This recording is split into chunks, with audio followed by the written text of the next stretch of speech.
Good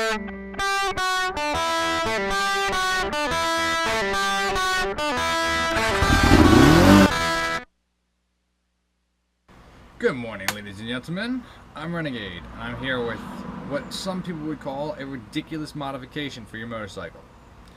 Now, when I say ridiculous, I mean not anything as crazy as what I did with the front end, switching over from a sport bike, or from a sport touring bike to a sport bike. But a lot of people would think this would be a foolish mod. Think about your car. Think about all the little features and doodads and trinkets and whatnot that it has. And now think about your motorcycle, think about what it doesn't have. Or at least a lot of motorcycles don't have. Have you ever been out and about on your bike, or you've been with somebody and somebody has been in a situation where they need to pull over to take care of something? A fuse blows, they've stalled out, I've had a clutch cable snap on me before. That's loads of fun. You've got no real way of signaling to people like, hey, I'm in trouble, I'm pulled over, I'm going to be here for a bit, go around me, watch out for me, right? And your car, you do. Now, I did say that some bikes have this option, but not a lot. We're talking about hazard switches. I'm going to be installing a hazard switch on my bike today. It's actually a pretty simple install, not very difficult. Getting the switch and using your manual, Haynes manual, swear by it. Seriously, if you don't have one of these already and you're working on a vehicle, what's wrong with you? Go get yourself one. No, I'm not sponsored by Haynes, but I'll tell you what. Haynes manuals are awesome. They're like Bibles for your vehicles. So I got this switch, and it's pretty cheap. I think it was like $1.70 or so off of eBay. Now you can use any switch really that you want as long as it's got 3 wire spots for it. 3 wire pins or connectors. One of them not being ground. Alright, because you're going to take power in and send it out to your other to your turn signals. 1 power in, 1 to left, 1 to right. Now I was lucky, and when I ordered mine, the description on the eBay listing had a wiring diagram, or at least a listing for a wiring diagram. So I know which wires off this switch are which. And I got out my manual so I can figure out which wire on my bike I need to tap into. First things first, I had to figure out where I wanted to put this switch, which is actually pretty simple. The best way to figure out where to put any switch that you're going to use is to get on your bike and get into your riding position, be sitting on the bike, comfortable, and figure out where your hands go easily, so you can get easy access to it. Now with this, because it's a hazard switch, just in case something ever goes wrong, I'm going to want it on my right hand side. I'm going to want it on my throttle hand, because if something goes wrong, when I grab my clutch, get off my throttle, where can I go to grab a hazard switch? So looking at it, I figured right here, basically directly underneath my bars, is going to be the best place for it. It's quick, it's easy, I can just, boom, done. So it's going to go right here. Now I know where it is, I'm going to mark it out, I'm going to get to this. First I'm going to mark it, then I'm going to take this panel off so I can actually drill through it and whatnot. Alright, so you'll see here, hopefully you can see, hard to get it right angle. Got a piece of masking tape, painter's tape really, but whatever. And I've got the outline of my switch drawn out. Outline of the bottom part, not this top part that acts like a bezel. The bottom part here. Now I've got to drill this out. Unfortunately, I cannot for the life of me find my dremel bits. If I could, it'd be so much easier to just cut out that little square. No. So we're going to have to get a little creative and be a little careful here with a drill.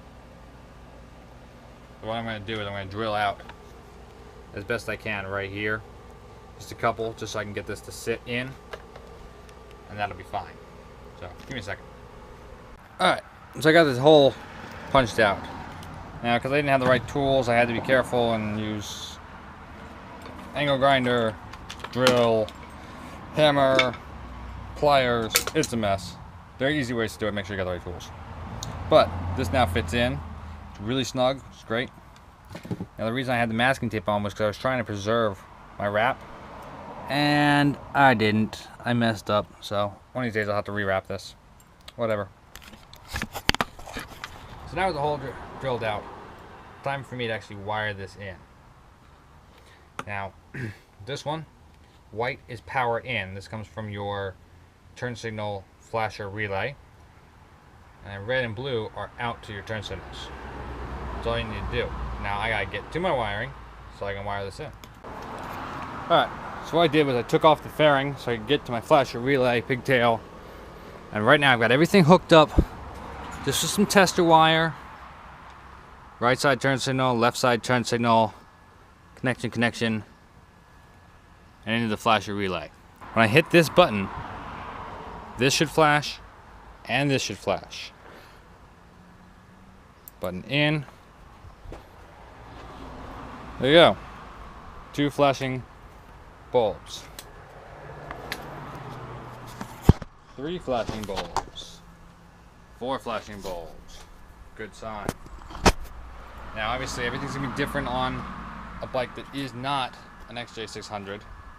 But the important thing is find the wires that go to left and right turn signal and the wires for your flasher relay. You need the power out wire, because this switch is going to rely on the relay to make it flash.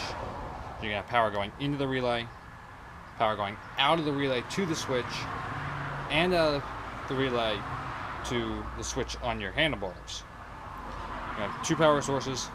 It'll be fine. Don't worry about if you're worrying about, well, 2 switches and it's fine. Don't worry about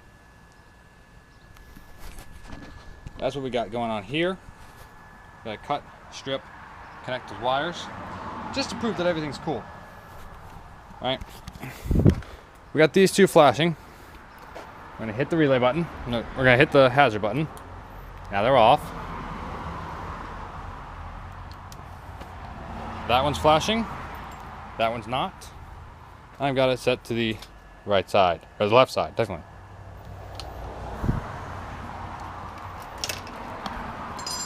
So I'm gonna do real fast is I'm gonna hook up these wires.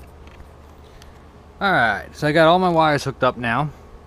It's all a mess, I have to tidy them up still. I have yet to do that. I will. But wiring is done. Let's test them. On.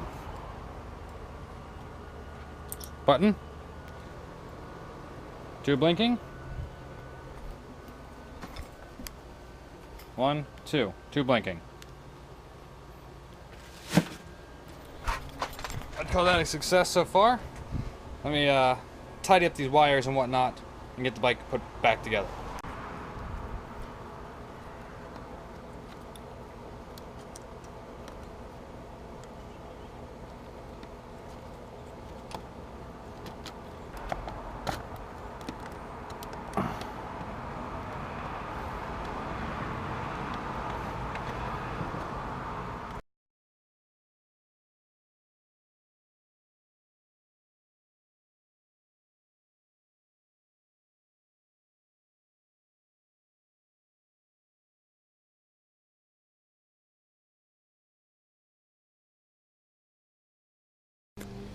There you go, all wired up. In case you're curious, go from handlebars, slam on the throttle, oh crud, off throttle clutch. That simple. Alright, a couple things I should mention before I wrap up. 1, this does run off of battery power. Meaning if you're sitting there with your bike turned, or your engine not running, and your hazard lights on, it will drain out your battery. Luckily, if you have LED lights, they pull very little voltage, so it'll take you longer to draw. But remember, a motorcycle battery is a much smaller battery. It has much less amps than a car battery, which is much larger. A car can run with its hazards on for a while. Motorcycles, not too long. You don't want to have to, try and clutch start your bike. It's a pain in the butt, so remember that. Remember, the way that I wired my hazard lights, it only works if the key is in the ignition. If my bike is not turned on, I have no power going to my flasher relay, therefore I have no hazards. Doesn't matter how much I press this button, nothing's gonna flash. There is another way to hook this up, but you need a second flasher relay.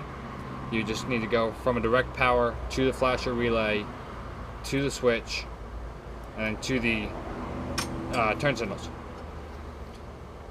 It would still be easy, I just don't want to do it that way on my bike. The final thing I should mention is the fact that this works best, at least in my opinion, this works best on a bike that has 4 individual turn signals. I have 2 flush mounts on the front of my bike and 2 flush mounts in the rear of my bike. So I've got 4 flashers that are separate in the back and in the front. If you have an integrated taillight unit where both sides of the whole piece flash, this won't work so well, or at least I don't think it will, because the whole thing will flash in one go. So if you have that, you might want to think twice about doing this. But that is up for you to decide, not for me to decide. You do you, have at it. What do you guys think? Not too hard, right? Well, if you like this video, like the project, or just like the bike, I get it, she's sexy, go ahead and give it a thumbs up. Stay tuned for more videos from me. Should be at least 1 video a week, if not 2 videos a week, which is what I'm aiming to do. Hit the little subscribe button, and you want to know instantaneously when a new video comes up, hit that bell, you know, get notifications and whatnot. Of course, you guys follow me on Instagram and Twitter. They'll always be in the link, or in the description below, as well as a link to the playlist of the bike that I'm working on. So there'll be a playlist for this bike, for the XJ600 Mercy. That'll all be down in the description below every video. So that's gonna do it for me for today. Maybe next video I might try and take care of the carburetors finally on this bike. Having a small problem with them, might take care of those. We'll have to see. You know, maybe working on an engine next week. Anywho, y'all keep rocking and rolling. I'll keep taking care of business. I'll see y'all next time.